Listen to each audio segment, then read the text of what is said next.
The next team up, the Minnesota Timberwolves, did some stuff too. They hired Tim Connolly as president of basketball operations. They signed Karl-Anthony Towns to a 4-year, $224.2 million extension. He has a 2028 player option valued at $62.1 million. That will be his age 31 campaign. They traded Jake LaRavia, the number 19 pick, to the Memphis Grizzlies for Walker Kessler, the number 22 pick, and Ty Washington, the number 29 pick. They then traded Ty Washington 2025 and 2027 seconds, both unprotected, for Wendell Moore Jr., number 26. They traded for Rudy Gobert from the Jazz in exchange for Malik Beasley, Patrick Beverley, Leandro Balmero, Walker Kessler, Jared Vanderbilt, a 2023 first-round pick unprotected, 2025 first-round pick unprotected, an unprotected 2026 first-round swap, a 2027 first-round pick unprotected, and then a 2029 first-round pick, top 5 protection. Minnesota also created a $4.4 million traded player exception for Vando as part of that deal. They traded Bryce McGowan's, the number 40 pick, to Charlotte for Josh Minot, the number 45 pick, and the Knicks' 2023 second rounder. They signed Kyle Anderson to a 2-year, $18 million deal. They signed Taurean Prince to a 2-year, $14.6 million extension. The second year is non-guaranteed. They signed Bryn Forbes and Austin Rivers to 1-year veteran minimums deals. They signed Nathan Knight to a 2-year, $2.8 million deal. It fully guarantees on January 10th. He can also veto a trade. LOL. That second season is a team option. They picked up the options on Jalen Noel and Naz Reid. They signed CJ Ellaby to an Exhibit 10 deal, and they signed AJ Lawson to a 2-way contract. Notable exits include Josh Okogie, who signed with the Suns, and Jake Layman, as of now, remains unsigned. Grant, what grade did you give the Minnesota Timberwolves? So this is a B for me. I think that we get caught up, and I maybe I shouldn't say we, but I think in general, we look at, as you're reading it, all those firsts and all is how many times you said unprotected. And you're talking about at least 1, 2, 3 rotation guys that went out for Rudy Gobert. Like, it's just a lot. And anytime you're the team that everyone talks about as like you reset the market in terms of what a first rounder is worth, like you've operated boldly. Like, let's put it that way, at least. And maybe that's the nicest thing you can say about it. But I just think for this particular franchise, where it's at, I'm okay with it. I think the Gobert contract there's like 4 for about 170 left on it. And the last couple of years of that might be ugly. I just think he has the upside is big. The potential for Gobert to turn the Wolves into one of the league's best defenses is very real, because he sort of just, if he's on the floor, that's just the situation is that the defense is elite. So yeah, the too big thing, I don't know, but if you're going to fit another big next to Gobert, like, it's great that he's the best high volume 3-point shooting big guy of all time. So Cat is going to have trouble guarding guys on the perimeter. It's less of an issue with Gobert behind him. All that said, like, the playoff picture for this team, I don't know, because all the same problems that Utah had might manifest, and this just doesn't work in the postseason. This is the Timberwolves. They just they jump on the table when they win play-in games, right? Like, this is a franchise that if you're going to take a swing, I think it's okay. I think it's okay to have done this. And it cuts against how we evaluate almost every other team. And I don't know if it's not logically consistent. It might not be fair. But just getting Gobert in there, I'm okay. I'm just okay with it. It costs more than it should have, but I love the swing. I love the try. And it also, as a bigger picture thing, it feels like the Timberwolves are ready to start operating as like a franchise that's going to do some stuff. The Connolly hire is another piece of evidence to that end. I think the ownership changing, I think the pockets are deep and they are open. I think it feels like the Timberwolves are getting serious. And maybe this will blow up, and it was a huge mistake. And we could talk about Bryn Forbes and Austin Rivers and whatever else, or I don't know. That's not that big a deal to me. The Gobert thing, I like what it signals. I like the borderline recklessness. Felt like the right time. And we didn't even talk about, getting Cat on that new extension, which I'm just fine with, I guess.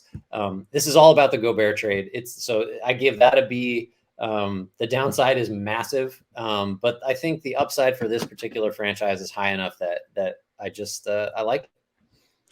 I gave them a B plus, and I'm with you on the Gobert trade. And the only things I would add to it are there's an outcome because you mentioned the downside, you mentioned the upside. The upside is you have 3 All NBA players on your roster all of a sudden because Anthony Edwards looks like he's on that trajectory, and so why not go in on a move like this? Because the highest end outcome is championship contender, and I think they're going to be a dominant regular season team. My Agreed. question, which is why I don't think you give them an A minus or an A plus, the two biggest ones I have from this trade. What does it look like in the playoffs?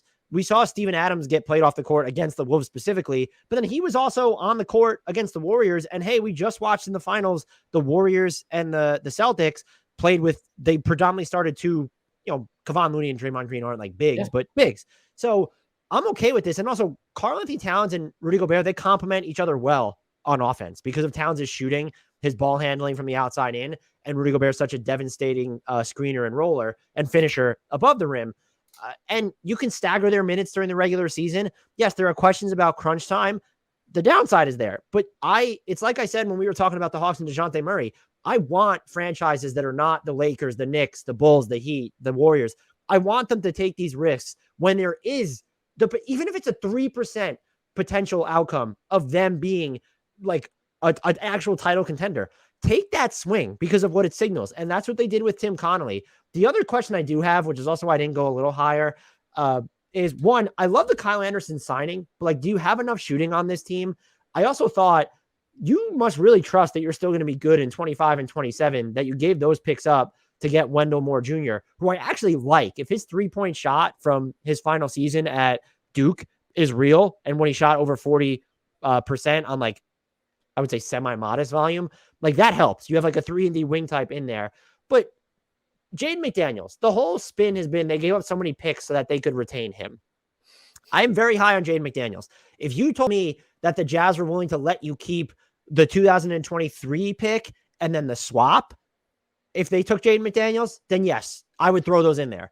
Now, if they were willing to take back the 29 pick or the 27 pick, that's where I would have considered it. But my guess is that the Jazz wanted those picks over Jaden McDaniels. And also, so I'm viewing this as if you include Jaden McDaniels, maybe you save your 2023 first and that swap. And you know what? I'd rather have Jaden McDaniels, just flat out.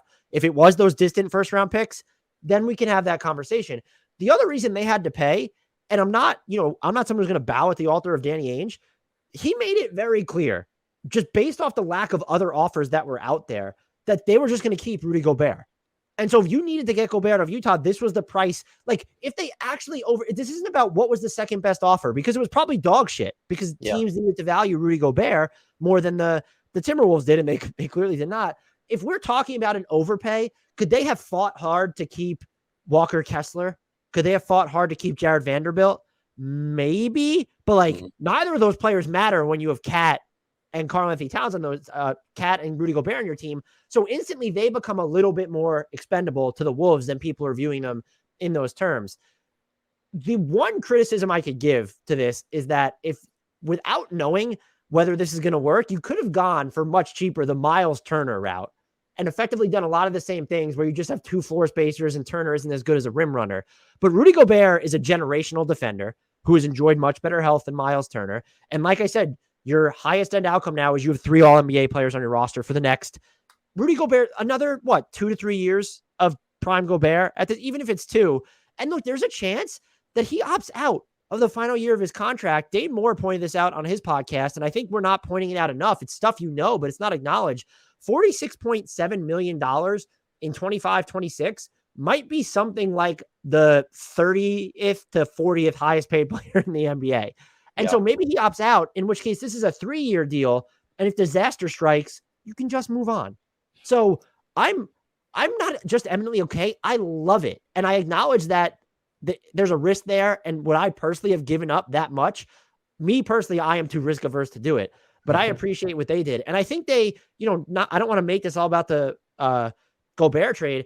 I think they, I don't really love, like I said, the Wendell Moore Jr. trade, but I like him enough to where giving up the 2 seconds in there, okay, whatever. I like Austin Rivers for this team. I think Bryn Forbes helps. I think Taurean Prince folding him into a wing who can actually shoot or just some trade ballast, salary ballast is good for them. I think that they made some nice complementary moves on the margins. And their most gaping hole, I think it depends on how you feel about Jalen Noel at this point, is do they have enough like playmaking outside of the starting lineup, which maybe they don't, but they can stagger minutes so creatively here.